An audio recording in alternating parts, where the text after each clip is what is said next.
Hello everyone, আসসালামু আলাইকুম। কি অবস্থা সবার? কেমন আছেন সবাই? আশা করি সবাই খুবই ভালো আছেন। আমিও আল্লাহর রহমতে অনেক ভালো আছি। বাট আজকে আমাদের বাসায় হচ্ছে কারেন্ট নেই। মানে এলাকার সবার কারেন্ট আছে, আমাদের বাসায় কারেন্ট নেই। কি একটা অবস্থা! আমাদের বাসায় দেখতেই পাচ্ছেন, এই যে ট্রান্সমিটার দেখাচ্ছি আমি। ট্রান্সমিটারের একটা কি সমস্যা হয়েছে। আমাদের বিল্ডিংয়ের সবারই বাসায় কারেন্ট আছে, আমাদের বাসায় নেই।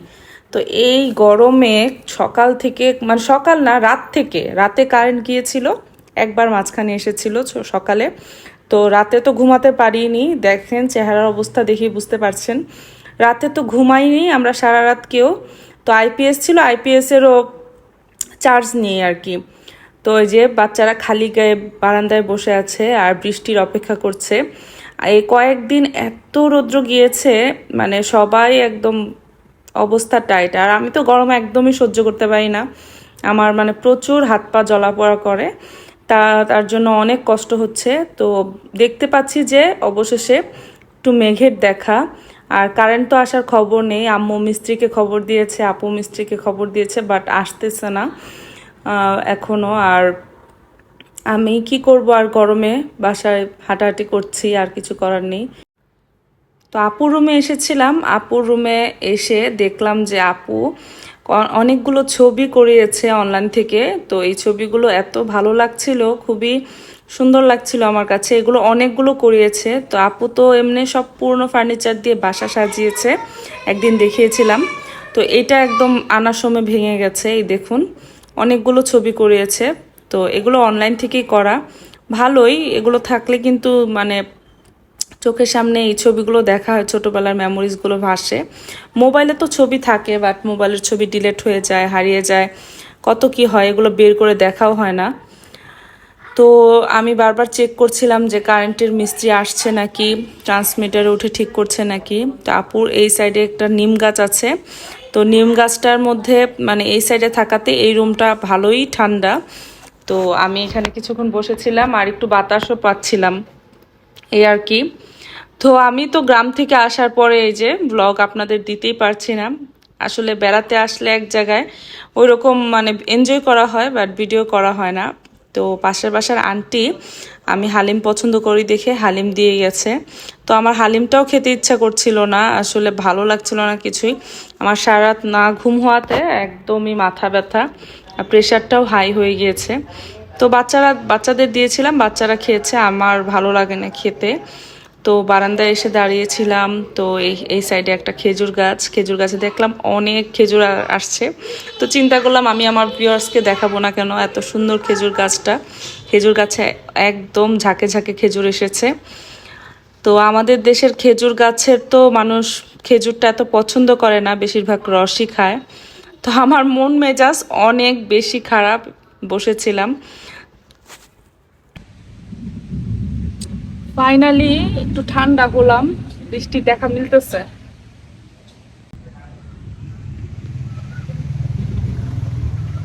এই বৃষ্টিটার অপেক্ষা করতেছিলাম সকাল থেকে বাবা।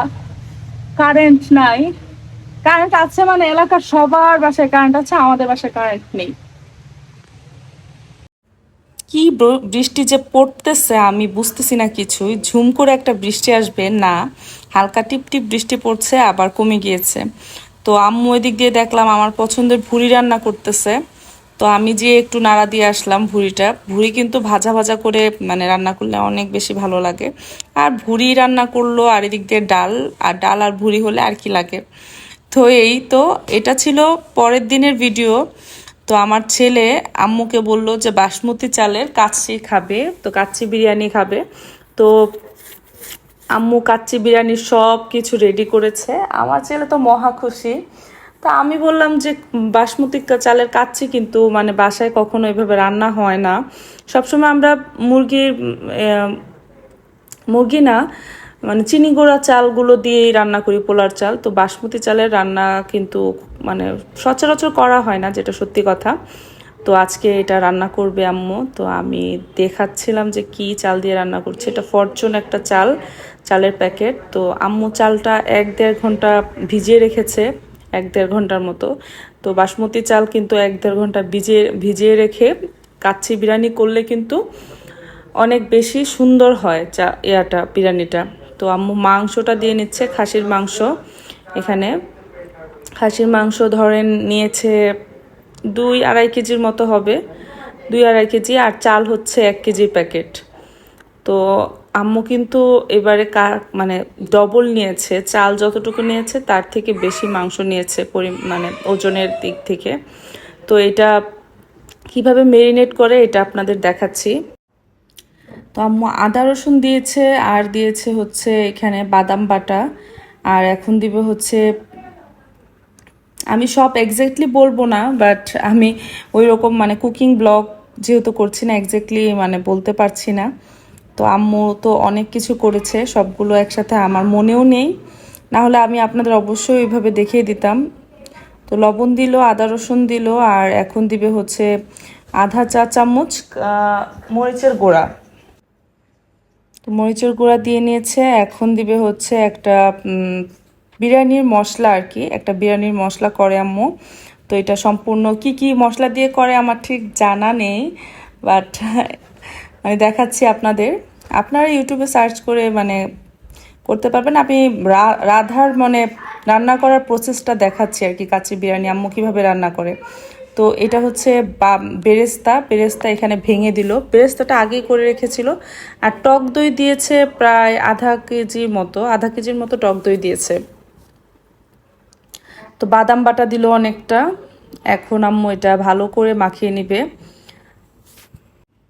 তো অবশিষ্ট তেল ছিল সকালবেলা, সেগুলো আম্মু দিয়ে নিল, আর সাথে কিছু অ্যাড করে নিল। তো এখন এটা কিন্তু খুব ভালো করে মাখাতে হবে। আপনার একটা জিনিস খেয়াল করবেন, মাখানোর মধ্যে কিন্তু রান্নার অনেকটা স্বাদ নির্ভর করে। সুন্দর করে মাখালে, এটা আমি ঢাকায়ও দেখেছি। আমি যেদিন ডাল মাখিয়ে বসাই, খুব সুন্দর করে মাখিয়ে মনোযোগ দিয়ে মাখিয়ে বসাই, সেই দিনের ডালের আমার মানে ডালটা অনেক মজা হয়। তো সেই দিন আমার হাজবেন্ড ডাল খেয়ে বলে যে আজকের ডালটা কি অনেক মজা হয়েছে। তো আমি তো বলি না যে আজকের ডালটা আমি আসলে মাখিয়ে অনেক মনোযোগ দিয়ে রান্না করেছি। তো আমি এটা খেয়াল করি যে মাখানোর উপর কিন্তু রান্নার অনেকটা স্বাদ নির্ভর করে।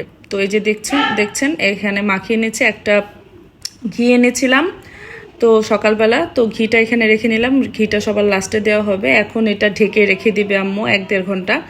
আর এই সাইড দিয়ে আম্মু আধা সিদ্ধ করে ভাত রান্না করবে, মানে ফুল সিদ্ধ করবে না, আধা শক্ত শক্ত একটা ভাত আছে সেরকম ভাত রান্না করে নেবে। তো ফুটন্ত গরম পানিতে আম্মু ওই চালগুলো দিয়ে নিচ্ছিল সবগুলো। আর এগুলো একদম বললাম না যে আধা সিদ্ধ হওয়ার সময় এগুলো তুলে ফেলবে। এই যে দেখুন, একদম শক্ত শক্ত অবস্থায় আম্মু মার গেলিয়ে একটা ছাঁকনির মধ্যে ছেঁকে এখানে রেখে নিচ্ছে 2টার মধ্যে। তো আম্মু কিচমিচ দিচ্ছে। এখন আসলে কাচ্চিটা বসাবে, তো কাচ্চিটা কিভাবে বসায় সেটা আপনাদের মানে ফাইনাল ভাবে কিভাবে বসায় সেটা দেখাচ্ছি। তো এটা কিন্তু একটা ইম্পর্টেন্ট পার্ট, কাচ্চিটা কিভাবে বসায়। যে মেরিনেট করা মাংসের উপরে আম্মু আধা সিদ্ধ ভাতগুলো দিয়ে দিল, বাসমতি চালের ভাত। তো এগুলো এই যে দিয়ে এখন সুন্দর করে আম্মু ছড়িয়ে দিবে। তো এটা কিন্তু একটা ইম্পর্টেন্ট পার্ট। আমি কিন্তু এভাবে কখনো আগে কাচ্চি রান্না করি নাই। আমি সবসময় মাংসের মধ্যে আর কি আলাদা করে ভাত রান্না করে সেগুলো আর কি সুন্দর করে মাখিয়ে ওইভাবে বসিয়েছি, বাট এইভাবে কখনো করা হয়নি আমার। তো এই যে দেখুন যে ভাত আগে দিয়ে নিচ্ছে, এখন দিবে হচ্ছে আম্মুর ভাজা, সুন্দর সুন্দর করে ভাজা আলুগুলো দেখে এত মানে লোভনীয় লাগছে, মনে হচ্ছে এখনই খেয়ে ফেলি। তো আলুগুলো কিন্তু কাচ্চিতে দিলে কাচ্চির একটা অন্যরকম ফ্লেভার হয়, আর খেতেও কিন্তু ভালো লাগে অনেক। তো আবার বেরেস্তা দিয়ে নিচ্ছে, আর আরেক বোল ভাত এখন দিয়ে নিবে। এখন হচ্ছে ফাইনালভাবে এখন বসানো হবে। তো আরেক বোল ভাত এখন দিয়ে এটার উপরে আবার বেরেস্তা দিবে, আর কিছু আম্মু কালার করেছে কাচ্চির সেগুলো দিবে, ঘি দিবে। তো দেখতেই পাচ্ছেন একটা ছাঁকনির সাহায্যে খুব ভাতগুলো সুন্দর করে সমান করে নিচ্ছে। এখন আম্মু ওই যে কালারটা দিয়ে নিচ্ছে, কাচির যে কালারটা আসে এই কালারটা দিয়ে নিচ্ছে।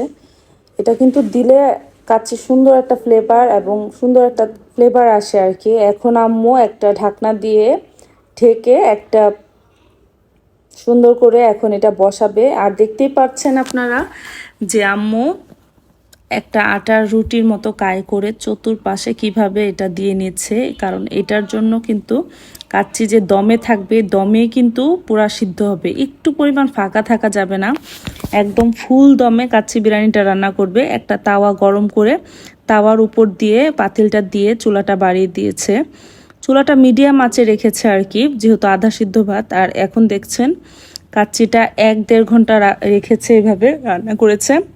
এখন এই যে এটা উঠিয়ে নিচ্ছে একদম ধাপে, মানে আমার ক্যামেরাই ঘোলা হয়ে গেছে, দেখুন অবস্থা।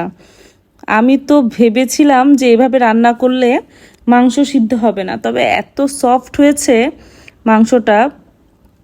খাসির মাংস তো এইভাবে মানে আমি কখনোই করিনি, মানে ফুল যে কাচ্চি ভাইয়ের যে বিরিয়ানি রেস্টুরেন্টে হয়, আমার আম্মুর হাতের বিরিয়ানিটা আজকে সেম কাচ্চি ভাইয়ের বিরিয়ানির মতো হয়েছে। আর আমার কাছে আরও বেশি ভালো লেগেছে, কারণ কাচ্চি ভাইয়ের বিরিয়ানি একটু মশলা বেশি থাকে। আমার কাছে আজকে এত মজা লেগেছে, আমি মানে অনেক পেট ভরে খেয়েছি। তো যে বাচ্চারা তো কাচ্চি বিরিয়ানি থাকলে তাদের হাতে খেতে সমস্যা হয় না, এমনি বলে খাওয়াই দাও, মুখে খেতে চায় না। বাট বিরিয়ানি, রোস্ট, পোলাও এগুলো দেখলে বাচ্চারা একদম নিজের হাতে তো খাবেই। তো সাথে একটা আমার ছোট বোন আছে সাথে ফ্ল্যাটের বাসায়, তো সেই বোনটাকে আমি বলেছি যে আজকে তুমি আমাদের বাসায় খাবা। তো আমরা বসে সবাই গল্প করছিলাম আর খাচ্ছিলাম। আসলেই সত্যি বিরিয়ানিটা অনেক বেশি মজা হয়েছে। তো ওই যে আমার বোনের ছেলে, আমার ভাগ্নেটা শাহরান, সে কিন্তু আম্মুর কাছ থেকে আস্তে আস্তে গান শিখছে। তো ভালোই রপ্ত করে ফেলছে, সারেগামা তুলেছে, তারপরে সারগাম তুলেছে, তারপরে সারগাম তুলেছে, 3টা সারগাম তোলা হয়ে গিয়েছে তার। আমি তো দেখে মহা খুশি। গতবারে যখন এসেছিলাম তখন তো এরকম কিছুই গান টান পারতো না, বাট এইবারে কয়েকদিন পরে এসে দেখি ভালোই আগিয়েছে, তো তাকে গানে ভর্তি করবে। তার আম্মুর কাছ থেকে ফার্স্টে শিখছে। শাহানের গলার ভয়েস কিন্তু মাসাল্লাহ ভালোই। আর আমি বিকালবেলা উঠে গিয়েছিলাম হচ্ছে ছাদের টপ ফ্লোরে আয়ান শাহরানকে নিয়ে, তো ওরা সাইকেল নিয়ে উঠেছে, আমি একা একা ছাদের টপ ফ্লোরে উঠেছি, তো তারা নিচে খেলছিল। আর প্রচণ্ড বাতাস, একদম বৃষ্টি নামছে, এই মুহূর্তটা খুবই ভালো লাগে আমার কাছে, শরীর একদম ঠান্ডা হয়ে গিয়েছে, তো ভালোই লাগছিল ছাদে। তো আজকের ব্লগটা কেমন লাগলো সারাদিনের, তো আপনারা অবশ্যই জানাবেন। তো আপনাদের কাছে কিন্তু আমি ভালোই রেসপন্স পাচ্ছি, আলহামদুলিল্লাহ, আরও রেসপন্স পাবো ইনশাল্লাহ। আমার ব্লগ আপনাদের সবার ভালো লাগছে, আশা করি সবাই ভালো থাকবেন।